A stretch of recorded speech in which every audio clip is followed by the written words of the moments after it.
do you have any suspicions about, what's going on with, I mean, gangster films were really popular, crime films were really popular in like the 30s, and people were, concerned about that on a moral level. But then noir becomes huge immediately in the post-war era, which is this, American boom and, this era of, supposedly squeaky clean American life. And so what do you think's going on with the proliferation of this genre where people are looking at so fascinated by how the underworld lives? Yeah, I don't know. I've one theory I've heard is that this is sort of speaking to the new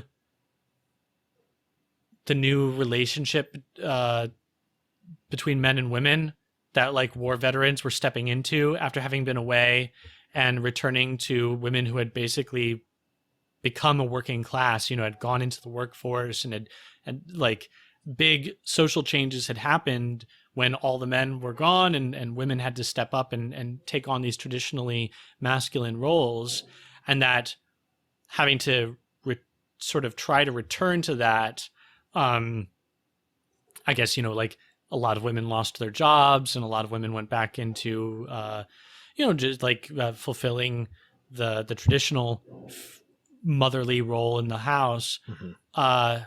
The femme fatale kind of emerges as like a like in opposition to that. Yeah. Like in Out of the Past. She's a woman who has to fend for herself, even though she does it by manipulating men so much of the time. Yeah. And she escapes a man, right, who's trying to like control her. And like, I think it's like a proto-feminist thing, but it's still from the perspective of like, like,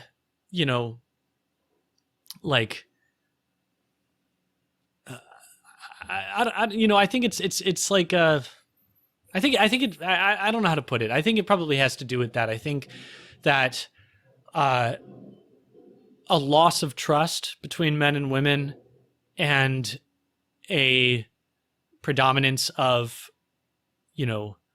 like power dynamics becoming like the hermeneutic of relational exchange. I don't know how to put that. Yeah.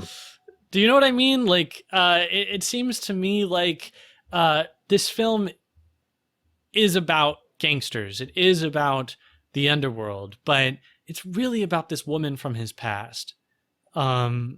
It's really about this relationship that he has with this woman. It's really about the impossibility of a relationship with this woman and how they doom each other. Yeah. And so I think that if we watched Double Indemnity, it would be the same thing. Right. It's they're kind of dragging each other down.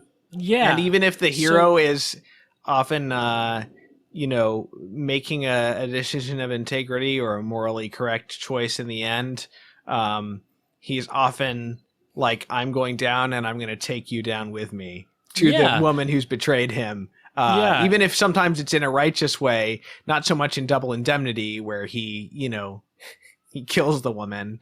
And it's just straight up murder. Yeah. So I think that this is probably speaking to like the seams that are coming apart in the family, in male-female relationships. I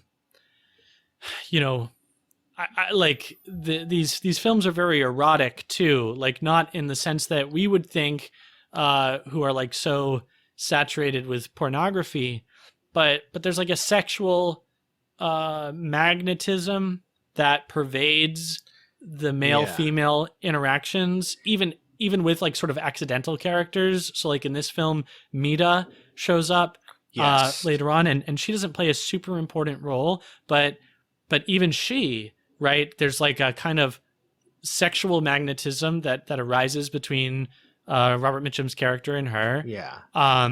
There's a distrust, but there's just there's, like I was saying before, these elements of violence in the sexuality, which is right. like, I mean, he grabs her by the shoulder. He says, you know, something like I'm going to make it out of this in one piece or something, you know.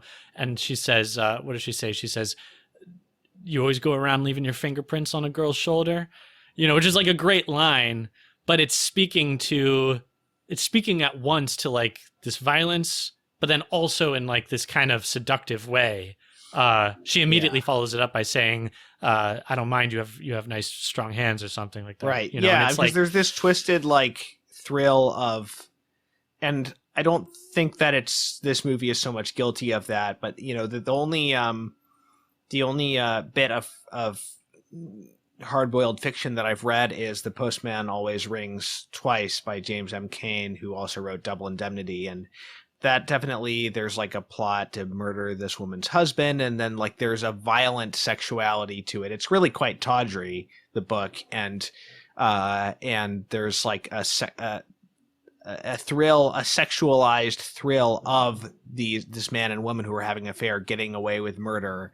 And then I think there's also sometimes a semi-sexual thrill at seeing the femme fatale get her comeuppance and seeing her, seeing the look of terror in her eyes. And I think that it's hard to get. I don't know that this film is really doing that in a really bad way, but there's certainly instances I've seen where even that is sexualized in a way that is sort of like, it's definitely degenerate.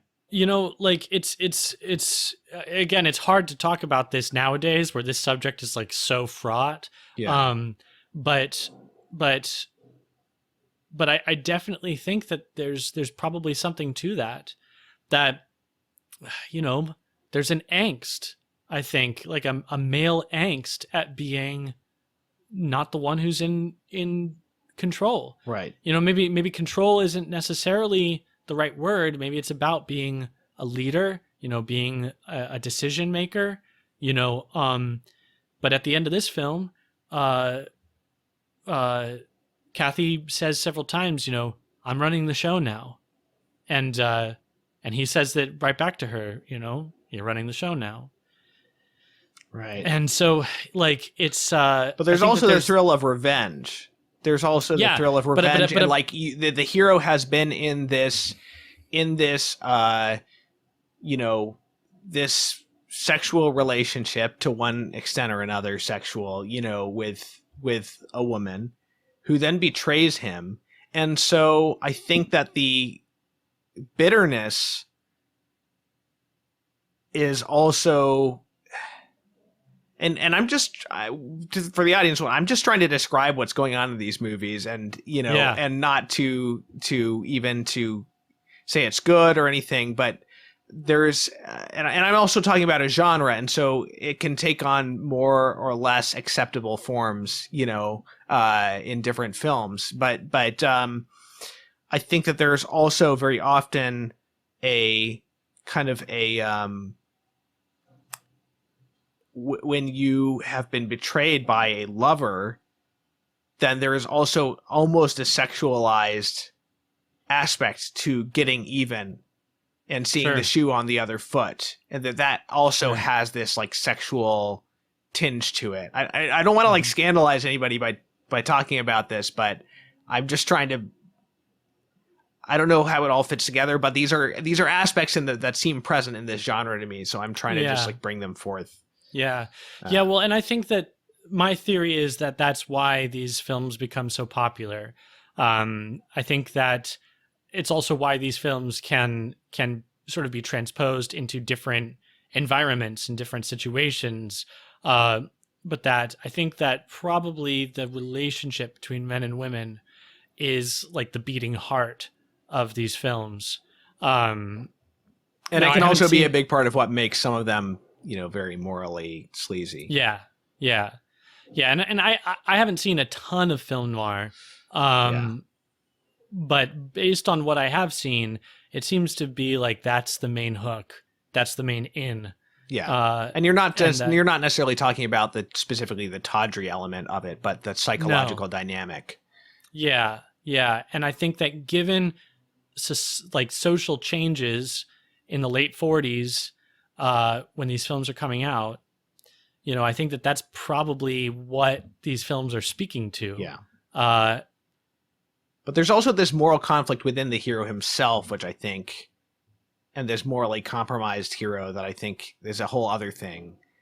You know, yeah, well, it's almost like the death throes of traditional, of like of traditional morality and of the family. You know, it's like it's like the breakdown being dramatized, because so much of the corruption. It's like it's not just that the guy. It's not just the hero. Sometimes the hero is genuinely a bad person. Sometimes he's just a person who has principles but has kind of an empty life.